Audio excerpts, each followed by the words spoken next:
नमस्कार, मैं हूं आचार्य शिवानंद दास। दिव्य योगा आश्रम की तरफ से मैं आपका हार्दिक स्वागत करता हूं।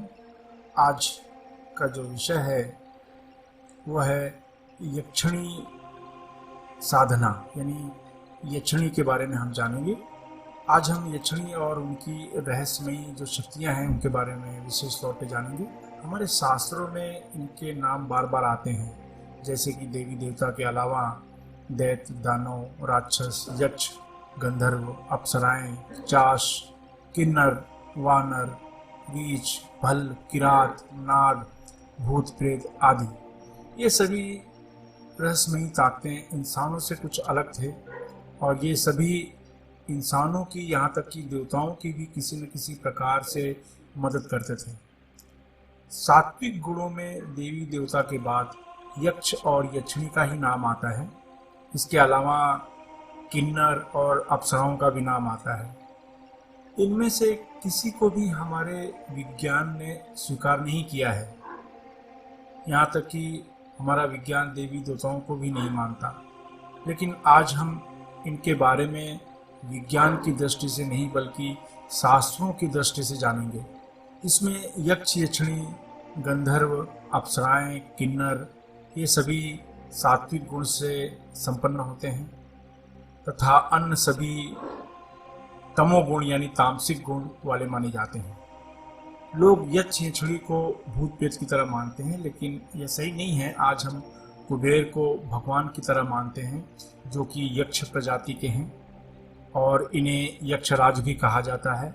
संपूर्ण सृष्टि में जो अचल संपत्ति है वह इन्हीं की मानी जाती है। इनकी पूजा साधना लोग भौतिक सुख की प्राप्ति के लिए करते हैं। शास्त्रानुसार एक यक्ष ने ही अग्नि, इंद्र, वरुण और वायु का घमंड चूर किया था। लेकिन आज हम यक्ष की नहीं यक्षिणी की बात करेंगे। शास्त्रानुसार 8 यक्षिणियाँ प्रमुख मानी जाती हैं। इनकी पूजा साधना भी देवताओं की तरह ही होती है, जिससे ये प्रसन्न होकर संपूर्ण सुख की प्राप्ति कराते हैं। इनकी साधना स्त्री पुरुष दोनों ही कर सकते हैं। यक्षिणी साधक के सामने एक बहुत ही सौम्य और सुंदर स्त्री के रूप में प्रस्तुत होती हैं। किसी योग्य गुरु या जानकार से पूछकर ही यक्षिणी साधना करनी चाहिए। यहाँ प्रस्तुत है यक्षिणियों की रहस्यमयी जानकारी। याद रखें, यह शास्त्रों के माध्यम से मात्र जानकारी आपको दी जा रही है। साधक अपने विवेक से काम लें।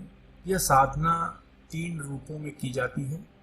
इस साधना को आप माता के रूप में, बहन के रूप में या प्रेमिका के रूप में संपन्न कर सकते हैं।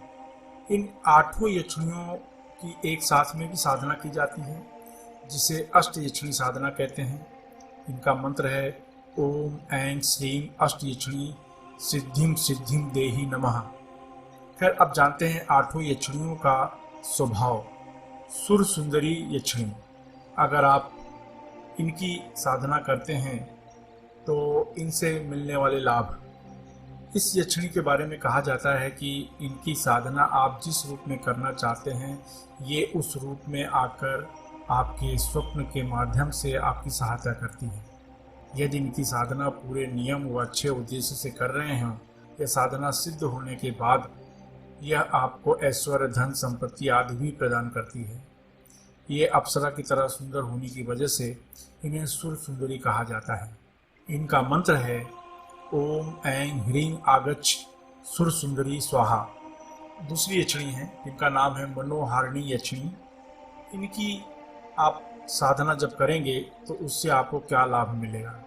मनोहारिणी यक्षिणी का चेहरा अंडाकार, नेत्र हिरण के समान और रंग भूरा माना जाता है। इस यक्षिणी की साधना सिद्ध होने के बाद साधक का संपूर्ण शरीर सम्मोहक बन जाता है, उसकी जबरदस्त आकर्षण शक्ति बढ़ जाती है। इसके अलावा यक्षिणी के द्वारा उसे संपूर्ण भौतिक सुख की भी प्राप्ति होती है। इस साधना के दौरान साधक को चंदन की खुशबू लगातार आती रहती है। मनोहारिणी यक्षिणी का मंत्र है ओम ह्रीम आगच्छ मनोहारिणी स्वाहा। अब इसके आगे देखते हैं कनकावती यक्षिणी। जो तीसरी यक्षिणी है उनका नाम है कनकावती यक्षिणी। इनकी साधना अगर आप करते हैं तो इससे क्या लाभ होगा। या खूबसूरत यक्षिणी लाल रंग के वस्त्र धारण किए रहती हैं। कनकावती यक्षिणी साधना को सिद्ध करने के बाद साधक में तेज चमक बढ़ जाती है। उसकी आकर्षण शक्ति इतनी बढ़ जाती है कि वह अपने विरोधी को भी मोहित करने की क्षमता प्राप्त कर लेता है। इसके अलावा ये यक्षिणी साधक की प्रत्येक मनोकामना को पूर्ण करती रहती है। कनकावती यक्षिणी का मंत्र है ओम ह्रीम हुम रच्छ कर्मणि आगच्छ कनकावती स्वाहा। इसके बाद चौथे नंबर पर है कामेश्वरी यक्षिणी। इस यक्षिणी का स्वभाव बहुत ही चंचल होता है। ये यक्षिणी पुरुष साधक को यौन क्षमताओं को समाप्त करके पौरुष प्रदान करती है तथा स्त्री साधक को प्रबल आकर्षण प्रदान करती है।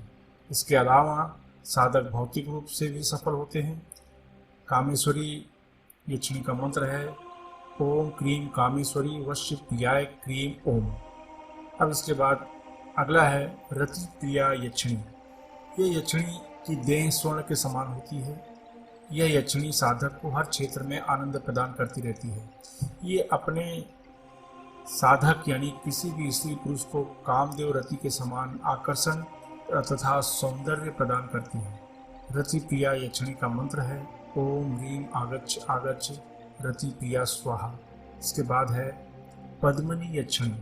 ये श्याम वर्ण की सुंदर नेत्र तथा सदा प्रसन्नचित रहने वाली यक्षिणी मानी जाती हैं। पद्मिनी यक्षिणी अपने साधक में आत्मविश्वास और स्थिरता प्रदान करती हैं तथा सदैव उसे मानसिक शक्ति प्रदान करती हुई साधक को अपने क्षेत्र में सफलता की ओर ले जाने के लिए हमेशा प्रयास करती रहती हैं। यह हमेशा साधक के लिए हर कदम पर उसका मनोबल को बढ़ाती हैं जिससे कि वो अपने क्षेत्र में सफल हो सके। पद्मिनी यक्षिणी का मंत्र है ओम ह्रीम आगच्छ आगच्छ पद्मिनी स्वाहा। नटी यक्षिणी। नटी यक्षिणी के बारे में कहा जाता है कि इनको महर्षि विश्वामित्र ने भी सिद्ध किया था। यह यक्षिणी अपने साधक को शत्रुओं से सुरक्षा प्रदान करती है तथा हर प्रकार के हादसे दुर्घटना से भी यह आपको बचाती है।